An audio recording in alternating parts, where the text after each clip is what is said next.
Joe Biden attempts to cancel Easter, but he can't really do that. What he's really trying to do is cancel you for complaining about his Trans Visibility Day. We'll give you all the gory details about that. Plus, the president of Guyana pushes back on some cultural intellectual colonialism from a BBC reporter, and it's pretty damn glorious. And Bill Maher continues down his red-pilled path. Is he really starting to see the light? Well, we'll play you his monologue and we'll let you decide. Either way, it's a great Monday and there's no April Fools here. No, sir. We got to keep our eye on the prize and win this country back. My name's Larry O'Connor. You can call me Larry. The second quarter of 2024, we are charging through this year together, and we appreciate all of the support you've given this brand new program. Continue to like and share and subscribe to our accounts wherever you're watching us. We, of course, are live on Rumble right now, as we are daily at noon. And keep those comments going. We love the feedback. We love when you guys interact with each other. We want to create a bit of a community here on our town hall video platforms with this show, and we really appreciate you being part of it. Also, if you wish to have the audio-only version of this program on the go, make sure you subscribe at Apple and Spotify. And even if you're not going to listen to that show all the time, go ahead and subscribe anyway. It really does help us out and doesn't cost you anything. Why shouldn't you, right? Right. Absolutely right. So yesterday, resurrection of Jesus Christ. It's kind of a big day for Christians everywhere. So, of course, our very Catholic president of the United States decided to acknowledge the day with this very extensive and detailed tweet celebrating Transgender Visibility Day. On Transgender Day of Visibility, we celebrate the joy, strength, and absolute courage of some of the bravest people I know. I mean, considering the fact that he's surrounded by Hunter Biden and the like, I guess that might be true. Although he might recognize the fact that he's the commander-in-chief of the United States military, and maybe there are a few brave people there in the Army and the Navy and the Air Force, the Marine Corps, you know, the people that you send to their death now and again in Afghanistan and the Middle East, maybe they're a little braver than transgendered individuals. Today, we show millions of transgender and non-binary Americans that we see them, they belong, and they should be treated with dignity and respect. Well, of course, everyone should be treated with dignity and respect, but you know what? We also should be treated with dignity and respect, shouldn't we? I mean, we're part of everyone, aren't we? And maybe it's me, but I don't think it's very respectful on Easter Sunday to be jamming this politically highly charged issue down our throats. By the way, this was the elaborate tweet that Joe Biden put out for Transgender Day of Visibility. For Easter, he sent out a one-line message to his fellow Catholics. If you're celebrating Easter today, like I am, have a great time. Something like that. Who cares? Who remembers? It doesn't matter. It's not important. This is what's important. Now, you may be asking yourself, wait a second, this guy keeps telling us he's a Catholic. He's a Catholic. He's a Catholic. I'm pretty sure this is against the doctrines of the Catholic faith, along with his position on same-sex marriage, along with his position on abortion. Why does he keep getting away with calling himself Catholic and using the Catholic Church as some sort of shield to protect himself from any criticism? Well, you're not alone. We've all been asking that question. And finally, for the first time that I know of, the Cardinal of Washington, D.C., Wilton Gregory, the Archbishop of the diocese that he lives in, was actually asked about this on Face the Nation. And here's what Cardinal Gregory had to say. In the case of the president, do you get a sense that his regular attendance and adherence to the faith resonates with American Catholics? I would say that he's very sincere about his faith, but like a number of Catholics, he picks and chooses dimensions of the faith to highlight while ignoring or even contradicting other parts. There's a phrase that we have used in the past, a cafeteria Catholic. You choose that which is attractive and dismiss that which is challenging. Or, as Thomas Aquinas would say, you allow your conscience to guide you. Wait, what? First of all, lady who looks like Megan Rapinoe 40 years from now. No one's asking you, all right? And this is an Episcopalian or Anglican bishop of sorts who seems to me she's trying to counterpoint the Catholic position with Thomas Aquinas. No. You take St. Thomas's name out your mouth, young lady. You relinquished all rights to wrap yourself in the mantle of Thomas Aquinas's wisdom and holiness when you guys followed Henry VIII in breaking away from the Catholic Church. No, sorry, you can't have it both ways. And no, that's not what Thomas Aquinas meant. Thomas Aquinas did not say that you just follow your conscience, even though you knowingly embrace sin and evil as laid out not just in Holy Scripture and tradition, but specifically, dogmatically determined by the Holy Catholic Church. I'm pretty sure Thomas Aquinas wouldn't be down with this stuff, young lady. But what the Cardinal said next is even more important. Let's watch. Is there something on the menu he's not ordering, in your view, Well, so to speak? I would say there are things, especially in terms of the life issues, there are things that he chooses to ignore, or he uses the current situation as a political pawn rather than saying, look, my church believes this. Yeah, no, that's true. And he doesn't even go the extra mile to even say, my church believes this. But for political purposes, I'm going to say something else. He used the word pawn there. This really is that. Listen, Wilton Gregory is a completely, I'm going to get in trouble, aren't I? Well, I'll go to confession. He's kind of a milquetoast politician more than he is a archbishop really trying to do the job that he's supposed to do in terms of keeping the flock straight. And I get it. Politically, he's afraid that if he comes down too hard on Joe Biden, then he's going to be accused of politicizing the church, politicizing Catholicism, and then Democrats who are Catholics are going to go another direction, and they're going to leave. The problem is, if they're not following the church's doctrines, then how Catholic are they in the first place, right? But that's fine. Listen, he's got a tougher job than I do. I just get to criticize him about it. But, by saying that he's a cafeteria Catholic that just uses issues as pawns on a game, that's actually incredibly outspoken for Cardinal Wilton Gregory. We'll see if that resonates with our very devout Catholic president. But meanwhile, back to Transgender Visibility Day, it wasn't just Joe Biden. It was also his Secretary of Health and Human Services who tweeted out his own picture. I believe everybody in the cabinet tweeted out their own Transgender Visibility Day. Good luck finding their Easter greetings. Today, I'm thinking about our country's great transgender, non-binary, and two-spirit leaders. Oh, I love the two-spirit thing. That's a Native American thing. Elizabeth Warren, I believe, identifies as two-spirit, doesn't she? I think she does. Who epitomize resilience, progress, and joy. Transgender Day of Visibility is an opportunity to celebrate their accomplishments and double down on our commitment to their well-being. Say what you will about the transgender community, but they just don't have enough visibility these days, do they? I mean, honestly, they never get any attention. You never see them anywhere. More on that in a minute. There is something very interesting about the way the White House tweeted out this information about Transgender Visibility Day. And a couple of people caught it here. Look, this is a quick screenshot of the transgender post and then this little Happy Easter from the Biden-Harris administration post. See that? But see, over on the Spanish language version of the White House tweet, they have the Happy Easter. And then instead of Transgender Visibility Day, they have something commemorating the birth of Cesar Chavez. Here, we've slowed it down so you can take a screenshot of it. There's Happy Easter from the Biden White House. There's Happy Easter in Spanish on the Spanish feed. See, La Casa Blanca. That's the house white. It's Spanish. They reverse things sometimes. And then here's the Transgender Visibility Day over there on the English language White House feed, the ones meant to, tick you off and get you angry because it's so offensive.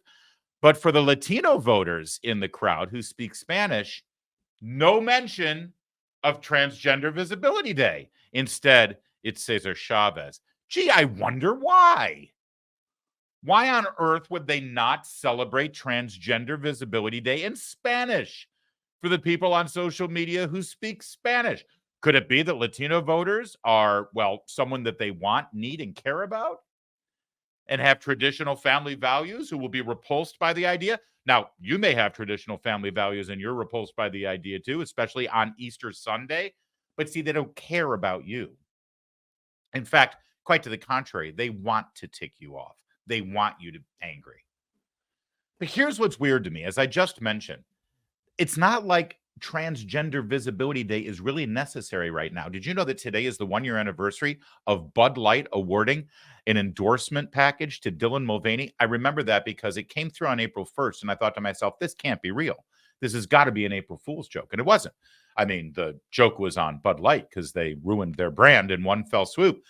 But think about it for a minute. 1 year ago today, Dylan Mulvaney, an obsequious little offensive jerk who does a blackface minstrel show parodying the worst possible stereotypes of girls, not women, mind you. He's 30 years old. Girls. He pretends like he's a 12-year-old girl. But that person was so oppressed and so invisible and so tamped down because of our angry anti-LGBTQ culture that they gave him an endorsement deal with one of the most powerful, valuable brands in America, Bud Light. I'm telling you, they don't need a whole lot of visibility help right now. In fact, I can't go a day without seeing some kind of transgender individual pushed on me to sell a product or to push a cause. And another thing, Transgender Visibility Day, last I checked, they have a whole month. In June, every single product I buy is completely converted to some sort of rainbow maniac theme from My Little Pony.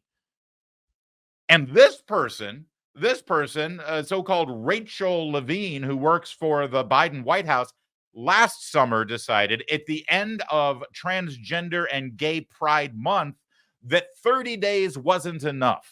Hello, my name is Admiral Rachel Levine, and I have the honor of being the Assistant Secretary for Health at the United States Department of Health and Human Services. Happy Pride.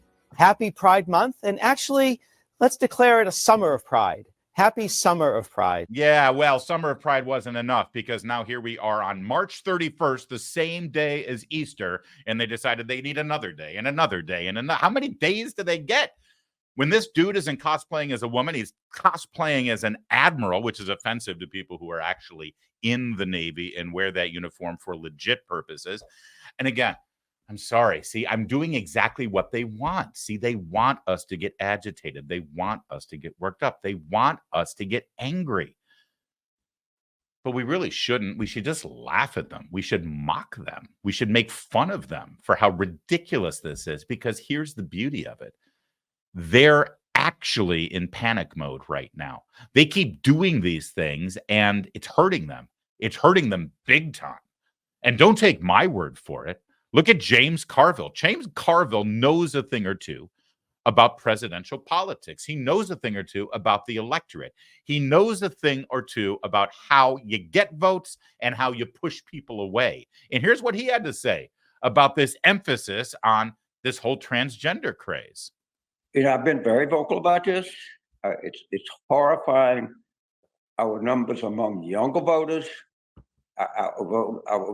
particularly younger blacks, younger Latinos, or whatever, but whatever younger, I don't like younger people of color, particularly males. We're not shedding them; they're leaving in the droves. You know, I've been very vocal about this. And he went on to say, did he say this here in this one, or Kevin? I thought we had one other. Oh, no, he didn't say it. A commentator said, I thought Carville said it, which would have been great. A commentator, Eric Abinante, let's just make sure he's a comedian. Okay. He says, here's an idea. Stop telling young males to cut their dicks off, Democrats. And he's not wrong. But that explains why they chose not to put the Transgender Visibility Day on their Spanish feed, right? You know, there was a time when we had statemen in the White House. We had We had presidents who would do a proper greeting on Easter Sunday, who would send out messages like this. I wish everyone, including the haters and losers, a very happy Easter. See, why can't we get back to a simpler, more innocent time like that? That was 2015, by the way, before he even announced he was running for president. But it's a fine message, I think. This entire craze and what we're seeing on Easter, the only pushback that we got from any Democrats, because they knew that this was offensive, they knew that it was gross, they knew that it was meant to agitate, and the only response was, well, it's March 31st all the time. Every year, March 31st is Trans Visibility. It just so happens that this year it happened to fall on Easter Sunday. But come on, what are you supposed to do? I've got an idea. Here's something that you can do. First of all, can we acknowledge something? Easter Sunday, a couple thousand years old. It's a legitimate thing. It acknowledges the resurrection of Jesus Christ, the single most significant event in world history. Even if you're not Christian, although the majority of the people in this country still are, even if you're not, you have to acknowledge it's kind of a big deal this day, right? And meanwhile, how do I put this? Trans Visibility Day is pretend. It's not real. It's not, well, what are you going to do? They both fall on the same day. It's not like you can move one or the other. No, actually you can, because Transgender Visibility Day isn't a real thing. It's made up. It's about a minute and a half old.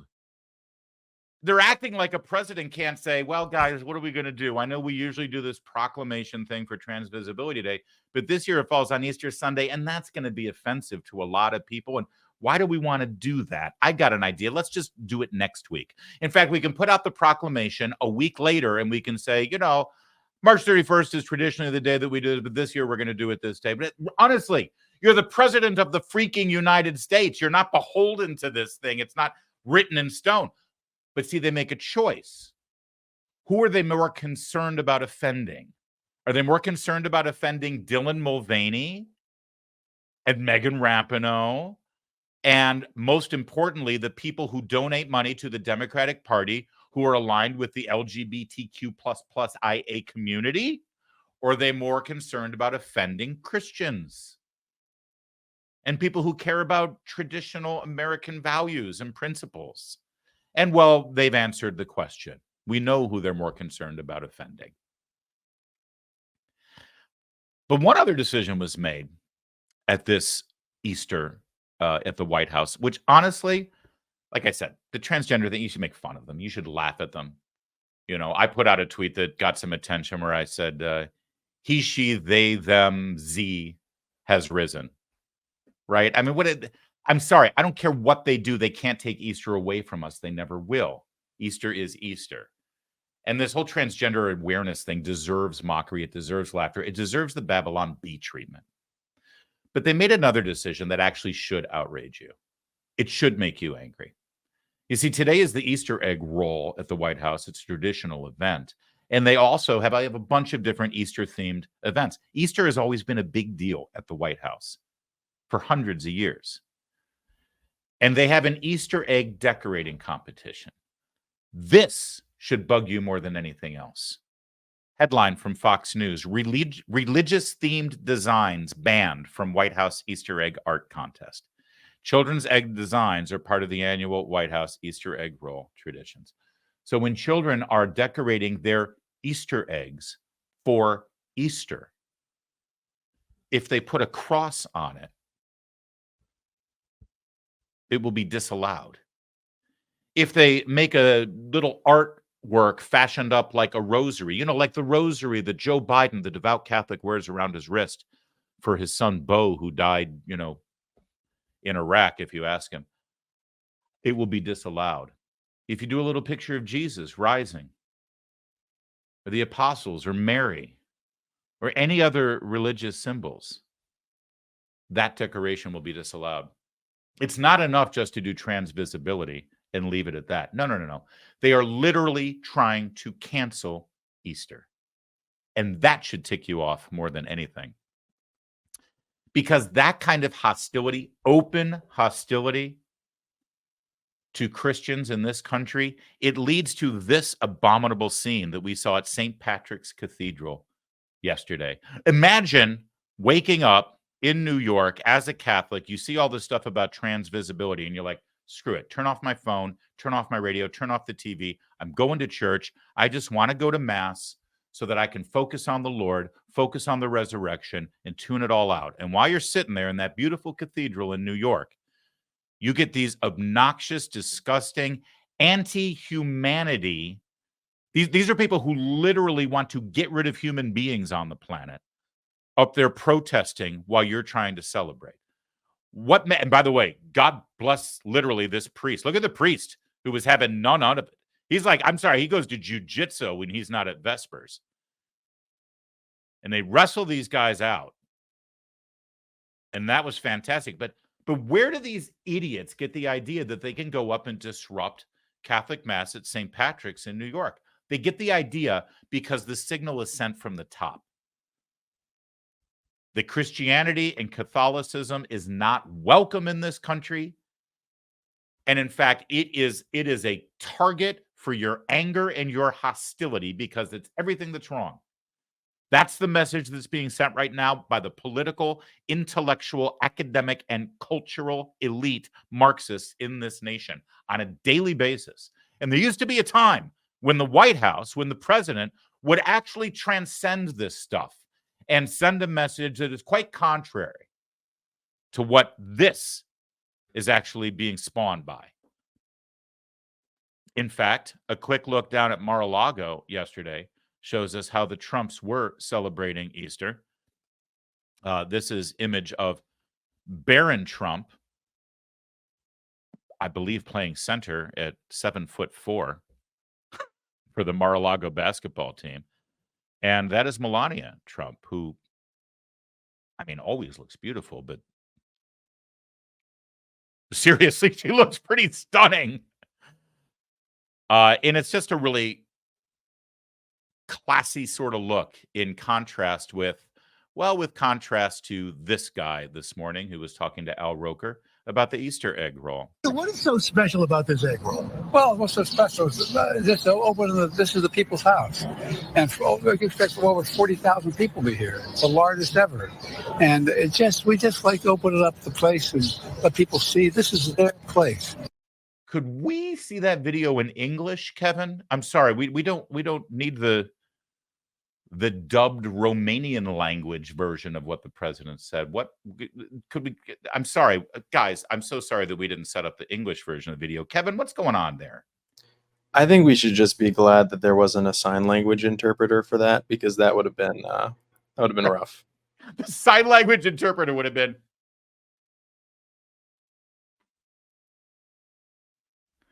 That was the president of the United States slurring his way through, these are the easy days when you're president. He's not worrying about, the nuclear codes and Israel and Russia and Ukraine and China and the border. Well, he's not worrying about any of those things anyway. But this is the day where you stand there on television, look good with your Easter egg tie, and say, we're opening up the house because it's the people's house. What is so special about this egg roll? Well, what's so special is this is the people's house. And we expect over 40,000 people to be here. I've said it before, and it's my father's line, but I'll say it again. He sounds like a shit salesman with his mouth full of samples. Pardon my French. He also announced to the gathering on the South Lawn that he's going to come down and join the festivities. Here's how he barely got that out. And I'm coming down to do that Easter egg roll in just a minute. Thank you all so very, very much. Thanks, everybody. And by the way, say hello to oyster bunnies. Come on up, bunnies. Get up here so they can see you.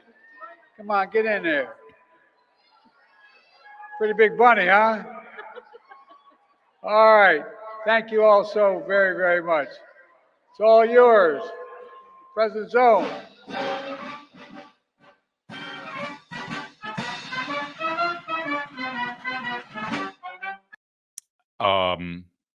I'm not the only one who heard it, right? Let's just replay that one more time.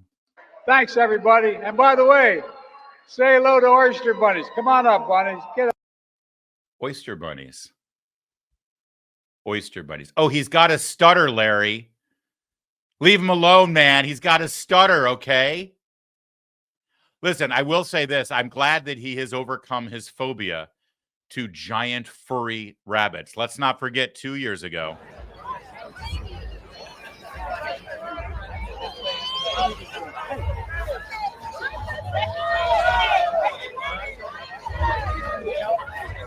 That's right. Joe Biden wandering aimlessly on the South Lawn, about to speak with reporters until the Easter Bunny finally diverted his attention. But you've never seen it from this angle before. You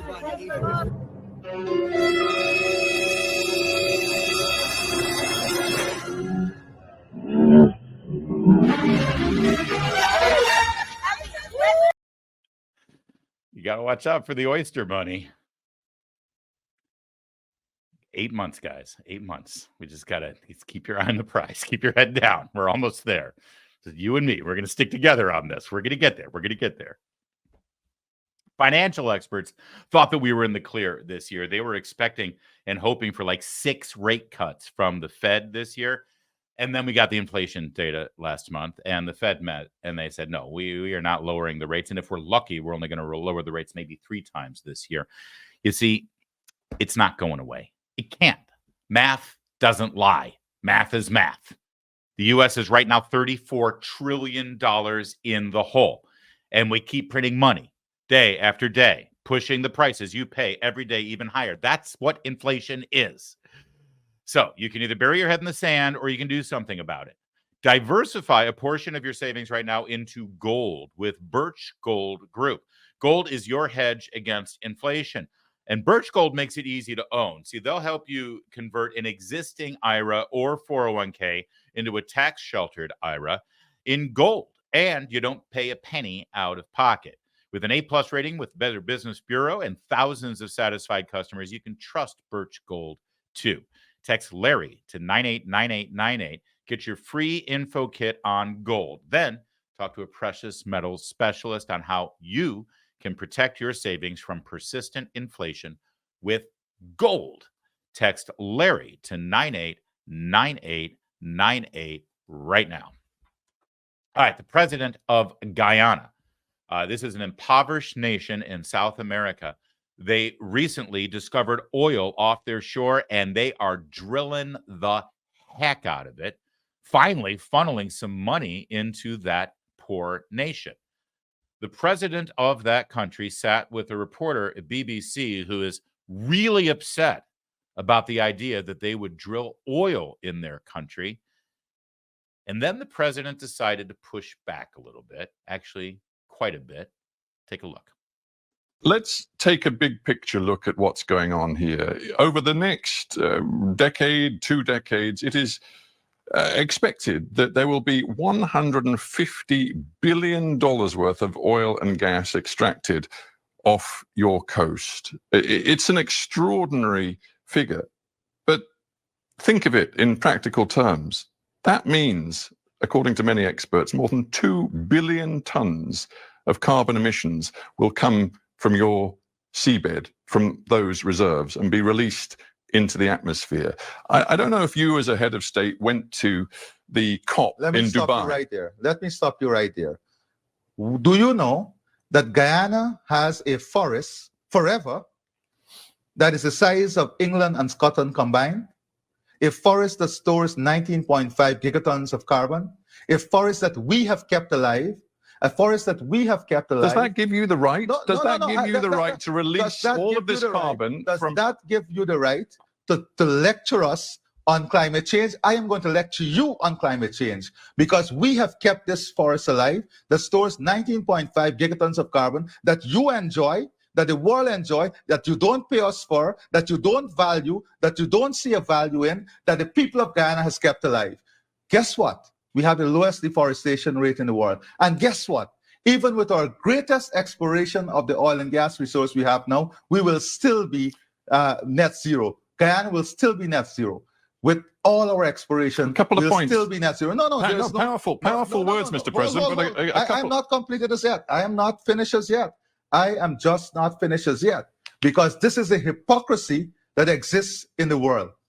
The world in the last 50 years has lost 65% of all its biodiversity. We have kept our biodiversity. Are you valuing it? Are you ready to pay for it? When is the developed world going to pay for it? Or are you in the pockets? Are you in the pockets of those who have damaged the environment? Are you in the pockets? Are you and your system in the pockets of those who destroyed the environment through the Industrial Revolution and now lecturing us? Are you in their pockets? Are you paid by them? Are you paid to keep their message? That's freaking glorious. And we're going to run this through again and sort of marinate in the best moments. Some facts here first. That's Stephen Sakur for the BBC. The name of his show is Hard Talk. I'm going to go in there and ask the tough questions and speak truth to power on behalf of king and country. That was Irfan Ali, the president of Guyana. Now, do you know Guyana? There's a lot of people assume that Guyana is in Africa and it's an African nation. They're actually right here, the north coast of South America. They border Venezuela, also an oil-rich country. But Guyana has always been a very impoverished nation. In fact, up until this moment, the only time you've probably ever heard of the country of Guyana is because of this guy, Jim Jones. Jim Jones, the American cult leader who fled to Guyana and created Jonestown down there, where there were horrible things going on with children and families. And you'll remember there was a big scene there in the 70s where there was a congressional delegation who came down to inspect to see if anybody was being held against their will, and shots were fired as the congressman was leaving. The congressman was assassinated, and as they were flying out, well, Jim Jones passed out the Kool-Aid. You've heard that term before. Drink the Kool-Aid. Of course, that Kool-Aid was laced with cyanide, and, well, it was one of the most devastating mass murders in world history. This was the result. This was the result of all of those poor, brainwashed individuals drinking Jim Jones's Kool-Aid. Now, when you're a country and that's your major claim to fame, that you were the home of one of the greatest single mass murders of all time by a religious cult leader, generally speaking, you don't have a whole lot going for you. But suddenly now Guyana discovers oil and they're like, okay, baby, we are in. We're going to start pumping oil and we're going to get out there into the oil market because oil prices are really high because Joe Biden has decided we're not going to drill any oil here in America.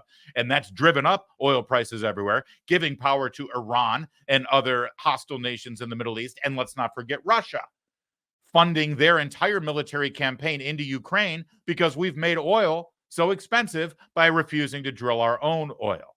Now, this guy, Irfan Ali, the president of Guyana, he's a whole lot smarter than Joe Biden.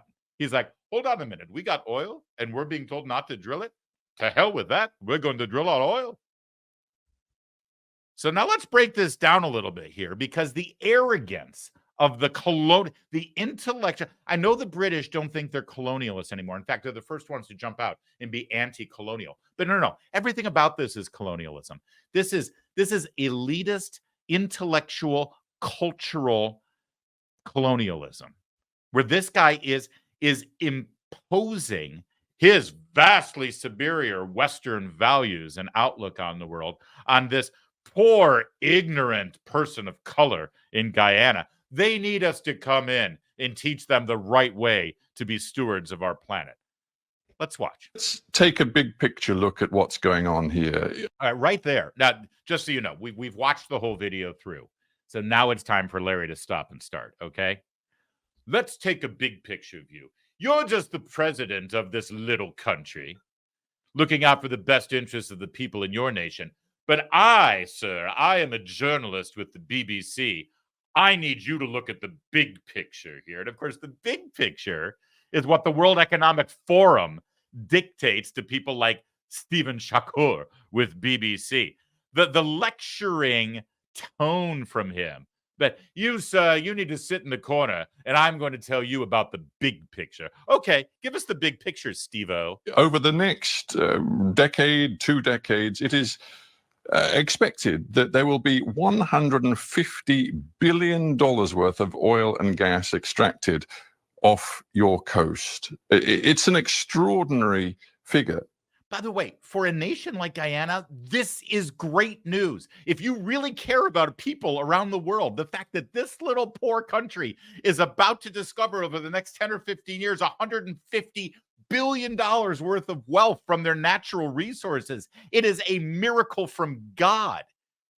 And to him, to this jerk, it's bad news. Hey, Stephen, how did you get to Guyana? Did you take a rowboat? Or did you burn some carbon emissions to get there? But think of it in practical terms. That means, according to many experts, more than 2 billion tons of carbon emissions will come from your seabed, from those reserves. Oh, no, sir. Maybe you don't understand how this works. No, there will be no carbon emissions. I'm the supply side of this equation, you see. I'm going to drill the oil and gas, and I'm going to send it out to your country, and to America and to China. That's where the emissions will be burnt. They're the demand side of this equation. No. We're still going to ride our bikes around and we're still going to live a net zero life, as you heard him explain here. Your argument isn't with me, pal. Your argument is in your own house. You guys are the ones who demand this stuff. You guys are the ones who want the oil and gas. I'm merely delivering it to you. Here's the thing. The need for Guyana's oil and gas will evaporate and disappear the second this guy stops driving a Bentley. The minute this guy stops flying down to Guyana for an interview for Hard Knocks or whatever the hell his show is called. The need will completely dry up when he stops broadcasting on television because they need all that electricity to do it. You think a solar panel is powering his cameras and his satellite? The arrogance, the absolute arrogance from this guy. But God bless the president of Guyana for not taking any of it. Be released into the atmosphere. I don't know if you as a head of state went to the COP in Dubai. Let me stop you right there. Do you know that Guyana has a forest forever that is the size of England and Scotland combined? A forest that stores 19.5 gigatons of carbon, a forest that we have kept alive, a forest that we have kept alive. Does that give you the right? Does that give you the right to release all of this carbon? Does that give you the right? And again, they're not releasing the carbon. Idiot, you're releasing the carbon. They're just drilling it so you can burn it and release it. And by the way, I'm glad he mentioned forestation. So 20 years ago, I think, in this part of South America, Brazil, Guyana, other areas, the big concern was the Amazon was being cut down, the deforestation of the Amazon. You remember this craze? Their big worry was that all of the trees were being cut down for development of Brazil. They're so anti that. And then again, it's always these countries that aren't allowed to develop, right? And we go, oh my gosh, we can't do that. We need the Amazon forest because it's the planet's lungs. Remember this? It's the planet's lungs. We need them to breathe. And of course, those trees, they do. They breathe in carbon dioxide and they breathe out oxygen.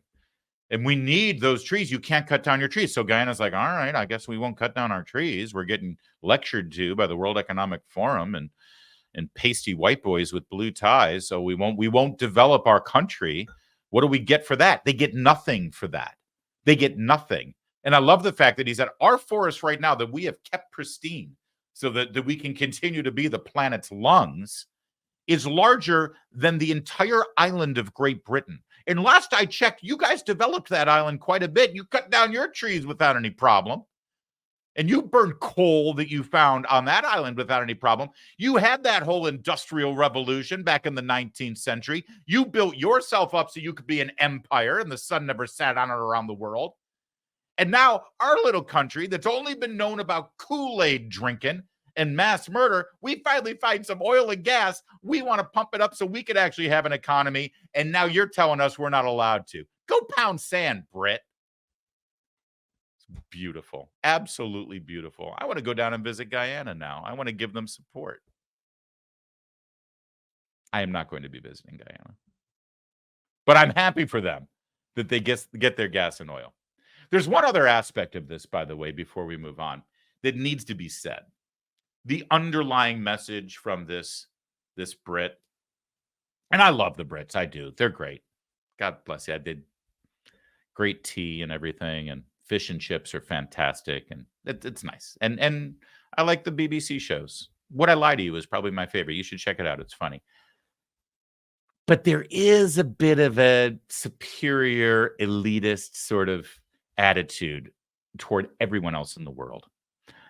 And underneath it all, this entire exchange with this president from Guyana, there is this, like, this guy's a head of state. And Joe Blow over here, what is he? He's a TV anchor. He reads a teleprompter, right? And he's daring to tell this man who's been elected by his people to represent them on the world stage that he's irresponsible, that he's awful, he's horrible, he's killing the planet. What's really underneath it all, the hidden message is, well, you know, we let the Arabs drill oil, and now we can't control that. You know, but we used to be in the Middle East, and that would have been our oil, but we turned a blind eye, and we let the Arabs go and get their oil and get their gas, and now look at them. And we've learned our lesson, and we can't let people like you get your own stores of oil and gas, because God knows what you're going to do with it. That's exactly what you saw just now. And good for this guy for standing up for his country and for his people. Now, we've been talking quite a bit about Bill Maher. He's got this show on HBO. I think it's called Real Time. And lately, his monologues have taken a bit of a pivot to the red pill lane. And this weekend was no exception, with his observations over the retrospective outlook on our policies during COVID-19. Because on the left, the people who are actually making all of the stupid, horrible, damaging decisions through the pandemic, they want you to forget about it. They want you to say, oh, yeah, maybe mistakes were made. Well, it was the fog of war. Nobody really knew what was going on. Can we just move on now? Of course, we're going to stay in power when we move on, but keep us in power so that we can make more decisions to ruin your life.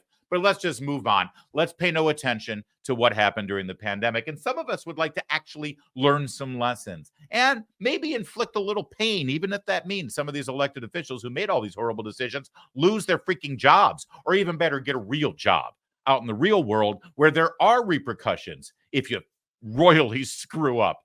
Almost said a bad word. And so Bill Maher sort of highlighted that, and it's worth watching. Let's watch it together, shall we? I get it that we didn't know exactly what was happening at the beginning of COVID, and some mistakes were inevitable. I'm tired of hearing, well, we didn't know. No, we didn't. But some people guessed better than others. And the people who got it wrong don't seem to want to acknowledge that now. Closing schools for so long was pointless and would cause much worse collateral damage to kids, and they were right. The Daily Beast ran a story with the headline, Bill Maher pushes Steve Bannon Wuhan lab conspiracy theory. Of course, it wasn't a conspiracy theory, and now everyone, including the Biden administration, admits there's at least a 50-50 chance that the virus could have begun in the lab in Wuhan that was doing gain-of-function research on that virus. Duh. Ubers look like those Orthodox Jews who wrap themselves in saran wrap in case their plane flies over a grave. We washed the mail. We played baseball in front of cardboard cutouts and ate in parking lots. They closed the ocean. We banged pots and pans to show our love for nurses and our hatred for people trying to get a baby to sleep. For 2 years, we had to get nostril every time we left the house. Serious people talked about having sex through glory holes. We were told to wash our hands every 5 minutes and don't ever touch your face. And if you absolutely must go to the beach, for the sake of all that's holy, wear a mask. Outside, because the last thing you would want to do when a disease is afoot is get fresh air and sunshine and vitamin D. No, much better to stay locked up, stressed out, and day drinking. And if you do get COVID, remember, natural immunity is always the worst kind. Even if you've had the disease, you need a shot. He's going to continue in a moment, but it's a good time to pause and sort of reflect. That's a pretty good look back. And by the way, he didn't even, I mean, listen, he's going for laughs here to make a point, and we appreciate that. It's important to get laughs while you're making your point. It keeps people engaged. We try to take that lesson as well. But some of the things he didn't remind everybody of what decisions were made to ruin our lives during that time that maybe aren't so funny, is that our children were forced to do school from a laptop at their kitchen table. And I'm talking about kindergartners, first graders, or second graders. They fell behind over 2 years because of this pandemic. People died alone. There were people who were dying in hospital rooms who were only allowed, if they were allowed a guest at all to visit them, they were allowed only one at a time. Usually it was that person's spouse who was also maybe old and traumatized. And when decisions for the person's healthcare had to be decided, the person was left alone instead of having children and brothers and sisters around them to make decisions as a family. There were also untold hundreds of thousands of people who refused to go to the doctor for regular checkups on other potential health problems like cancer. I've got a lump, but I don't want to go to the doctors because of the pandemic. And they ended up with cancer and dying as well. And not to mention the fact that none of us were able to stay fit, or many of us were not able to stay fit during the pandemic, which also increased health problems. But what about the psychological problems that so many people felt because of isolation and removal from society, with a lack of interaction with people, especially children who have been isolated? It's going to be decades until we know exactly how extensive those repercussions are. And also, let's not forget the election. I talk about this a lot, but I can't emphasize it enough.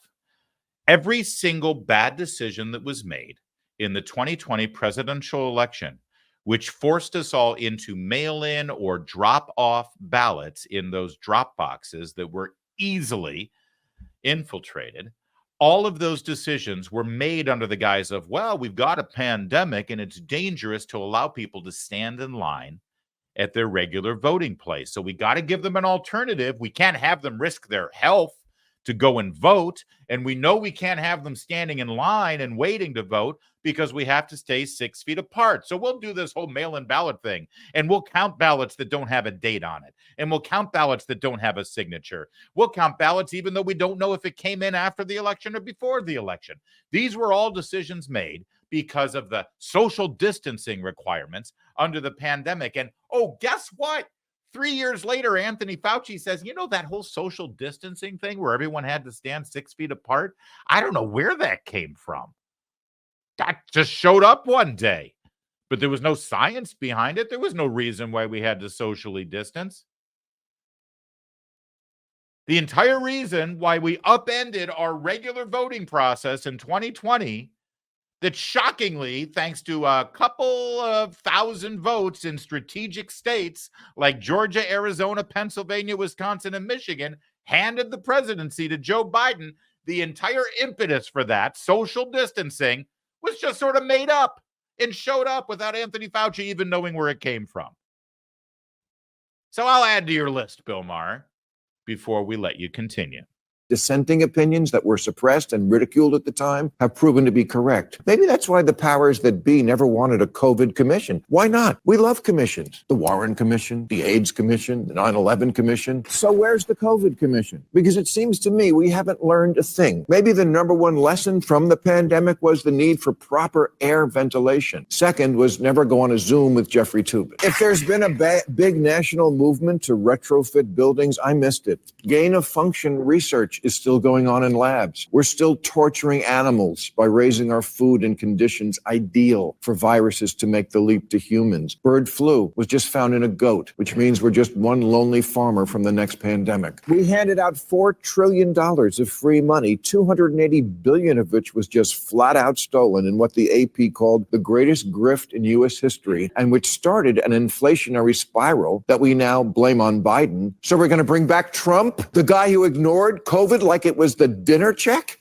Yeah, he had to throw that last one in there because of his audience and because of the Lords and Masters at HBO. Trust me, I'm no great fan and pal of Bill Maher, but he's saying things that he wasn't saying several years ago, and it's because he's starting to take the turn. And you bet your ass we blame Biden for inflation, because when he took office, he decided to print more money in his big stimulus package and then his big infrastructure package that he ended up calling a climate change package, and none of those things were necessary. And he ruined the economy that was finally starting to get back on its feet. But the important thing is that Bill Maher is actually addressing these things, which is more than I can say for an actual news program on CNN or MSNBC. And one other part of his show this weekend that bears watching, the gentleman there who was laughing during, they kept cutting to him with the blue tie. Did he look familiar? That was Mark Esper. He was the Secretary of Defense under President Trump in the final year of the Trump administration. And the subject of diversity, equity, and inclusion and CRT and transgender policies in our military came up. You know, there's only one branch of our military that has met its recruitment goals this last year. It's the Marine Corps. And I happen to know that of all the branches, the Marine Corps has really shied away from the whole DEI thing. Their main focus when they talk to recruits and when they talk to people who are in the Marine Corps, and I know people in the Marine Corps, the main communication that they get from their superior officers is, you're a Marine, that's your identity, that's what you identify as, and your job is to kill the enemy. Now let's get training. And shockingly, the people who want to join the military and do just that, they're going to the Marines.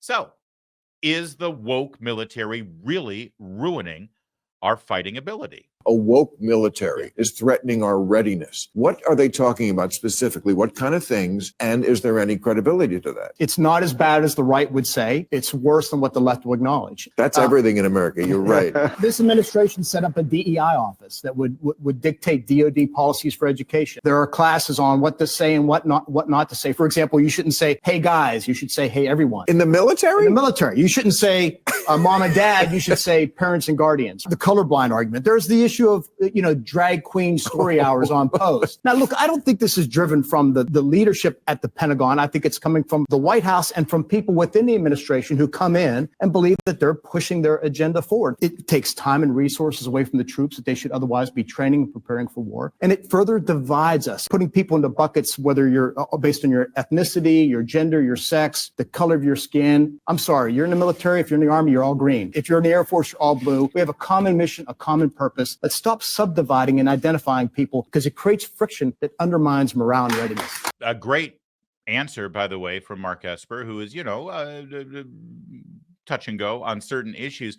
But the most important takeaway from that, and again, I'll take the crumbs right now from people like Bill Maher. I'm glad he's actually having guests on that are answering those questions that he's asking. And he's been doing more and more of this over the last couple of years. I think something did switch with him in the pandemic. But the most important takeaway from Mark Esper's answer there about, legitimizing and confirming that we do have a problem with the woke military, and it's just going to get worse before it gets better, is that this is coming from the White House and it's coming from the political appointees at the Pentagon. In other words, the political appointees at the Pentagon, they leave when a new administration comes in.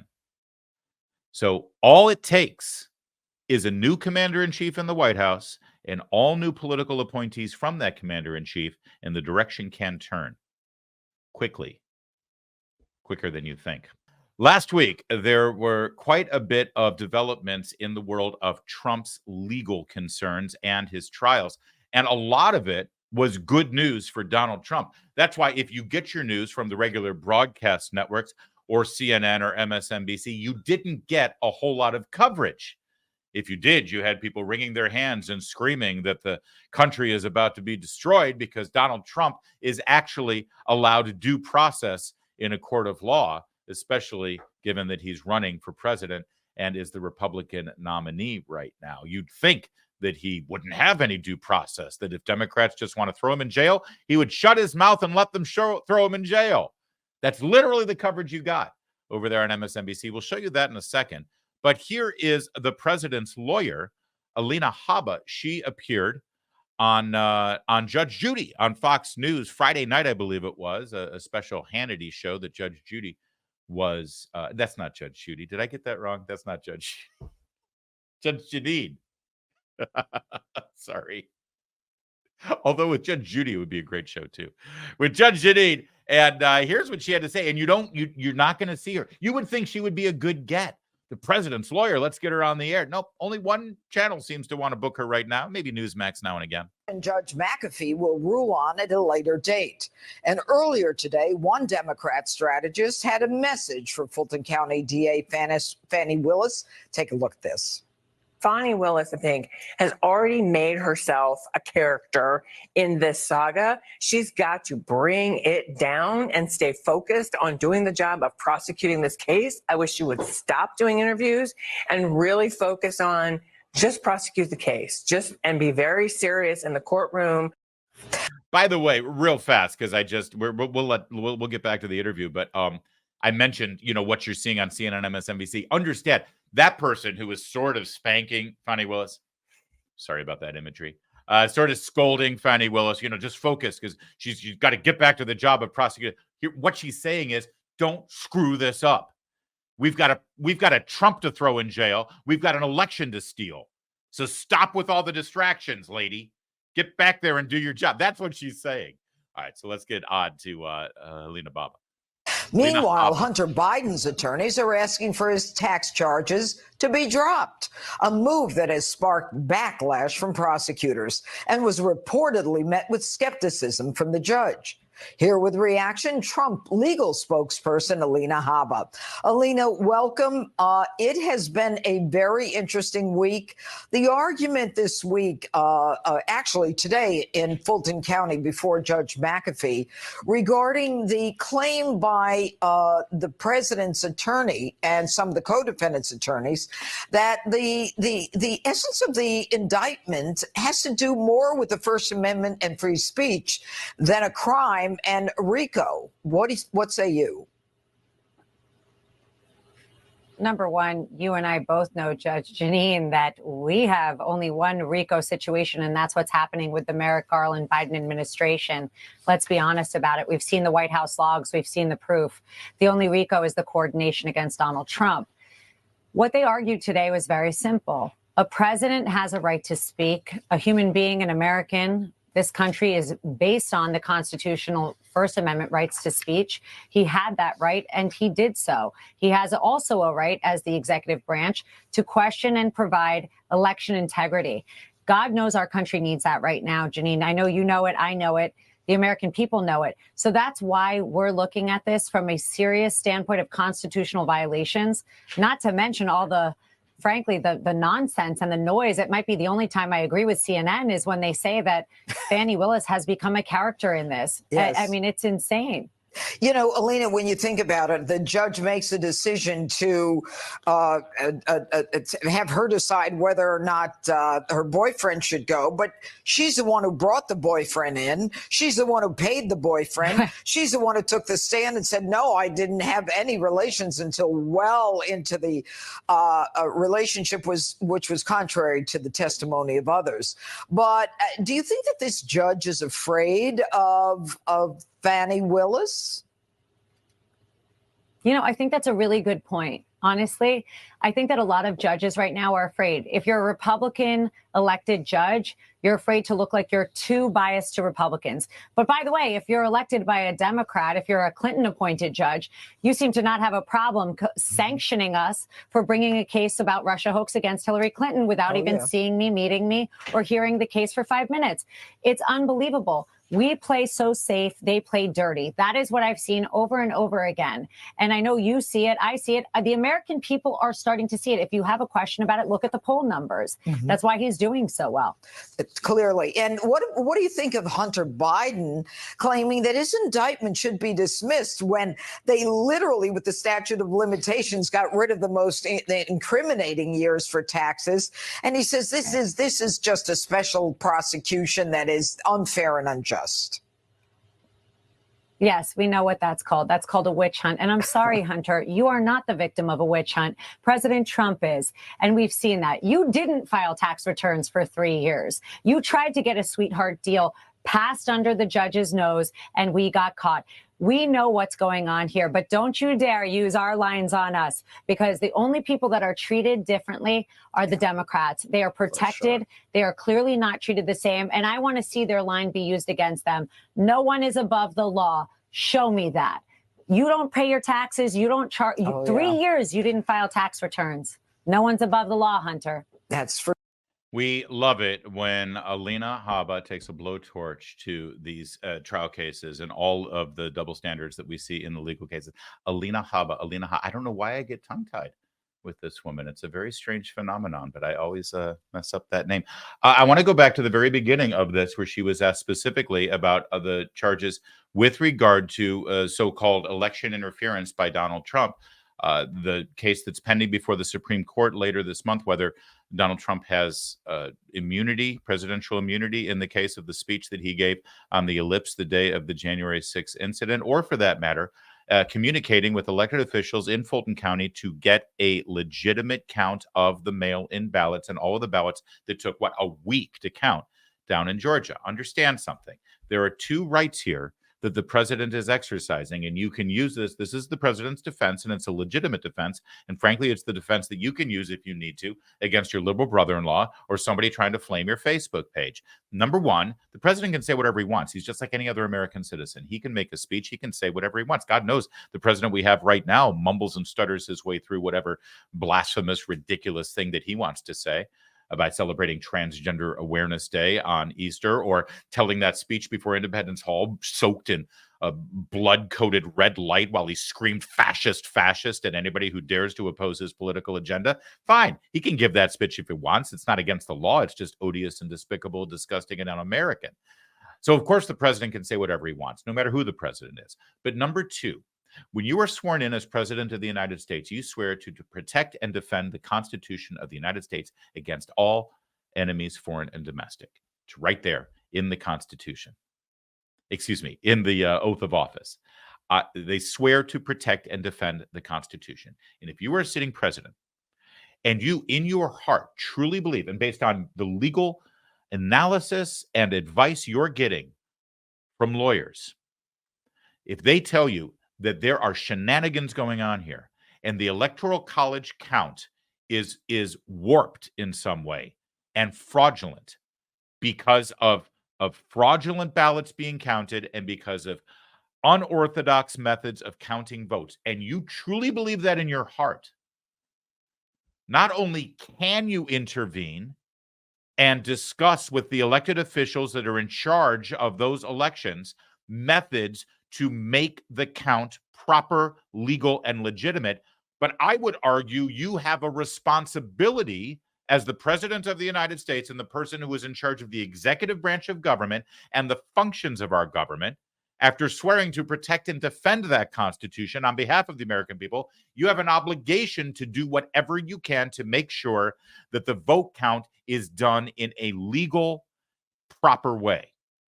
And if you truly believe that in your heart, then yes, absolutely. Not only can you, but you should go down and try to get a legitimate count of the ballots. And that's what Donald Trump is saying in court he was doing.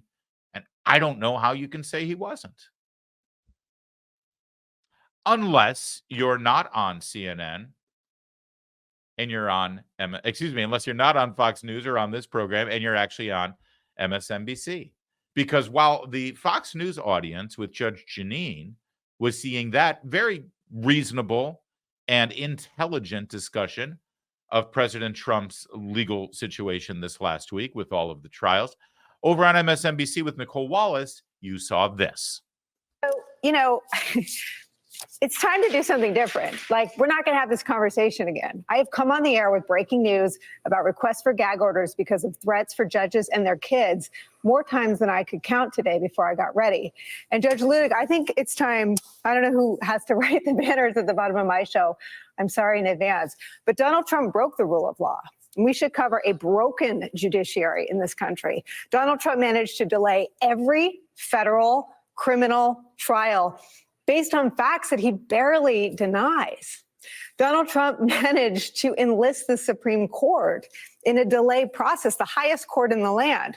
Donald Trump brazenly and repeatedly attacks not just judges, and I've had the privilege of sitting across not just from you, Judge Ludig, but from Judge Esther Salas, whose son was assassinated by a crazy person. Judges don't have Secret Service protecting them. They don't even always have, her child answered the door. What are we going to do different? Because Donald Trump sure as hell isn't changing. What is this hissy fit therapy session? For God's sake, she is a professional broadcast journalist in charge of a television show. on a cable network owned by one of the major broadcast companies in this country. And she's throwing things on the set and near tears and proclaiming, by the way, for her audience that Donald Trump broke the rule of law. Really? Maybe it's me. It's a quaint notion, but I still think a jury needs to determine that. Ms. Wallace? And her major frustration here is that Donald Trump has been able to delay the trials. Why doesn't he just sit back and let us put him in jail? What is wrong with this man?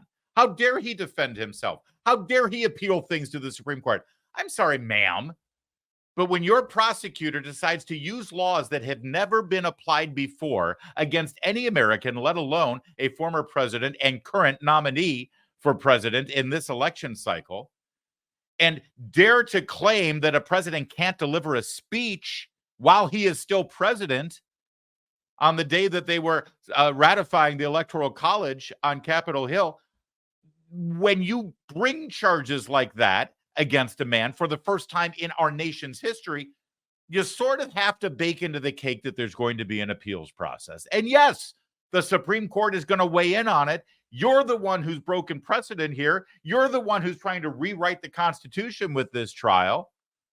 And so we have to let it play out. He just keeps delaying things. No, the judicial process is delaying things because everybody's allowed to have a fair trial. You know, when they said that Sarah Palin, the New York Times, just pause for a minute here.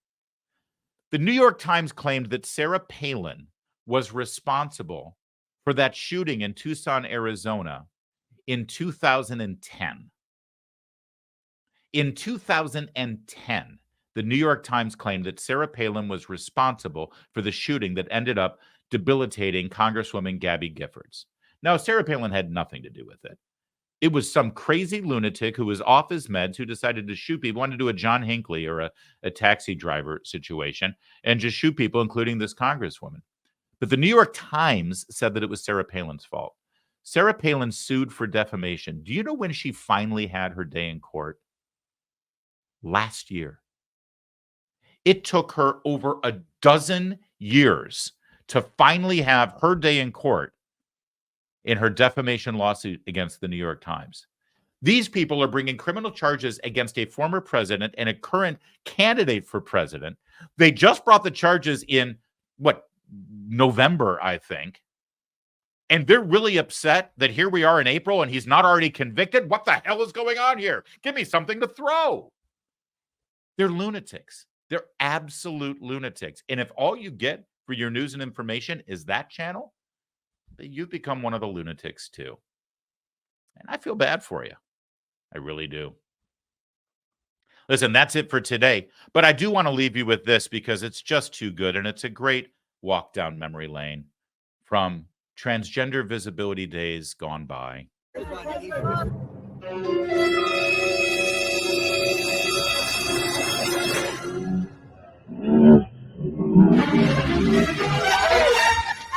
God, who isn't terrified of those giant furries? We'll be back next time. Thanks for watching. Thanks for sharing. Thanks for subscribing. Thanks for downloading. Thanks for liking. Thanks for subscribing. Thanks for getting alerts and notifications. Thanks for being you. My name's Larry O'Connor. You can call me Larry.